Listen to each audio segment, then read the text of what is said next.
са, хора, аз съм Виктор и днеска съм с Драго, въпреки че той отиде да ходи по малка нужда е тук в парка. И сега ще снимаме едно малко влогче с Драго, нали? И да.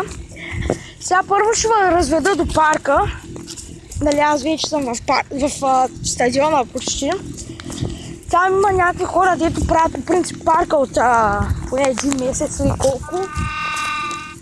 Това е стадиона.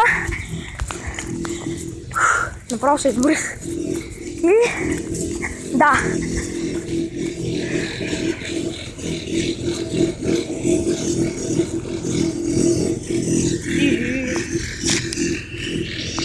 Ето го, това е парка, стадиона, там е стадиона.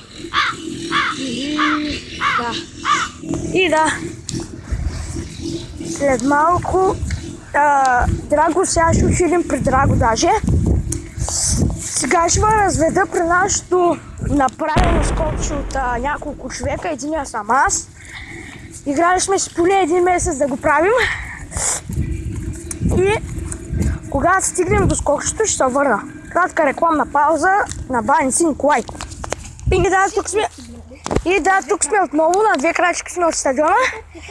Случиха са малко неща с Драго, тук малко смешни, т.е. спълна са и Павна. Майка ти, бе, козел. Ето го и нашето скокче, малко тук има даже. Майка ви смътвам. Няма да го видите много. Махай са! Ето го. Къде е скокчето? Смисъл. Можете... Ето го скокчето. Малко гадно се вижда. Ето го. И... Вау! Това съм аз. Много. Тук скачаме по принцип ето така с колелетата и се удрям аз в конци по принцип, нали, Драго? Да. Сега ще отидем на нашето най-хубаво място. Ето ни в момента сме в парка, бе. Сега ще отидем на половината остатъка от парка. Да. И пак отново кратка рекламна пауза на Баници Николай и ще се върна след малко.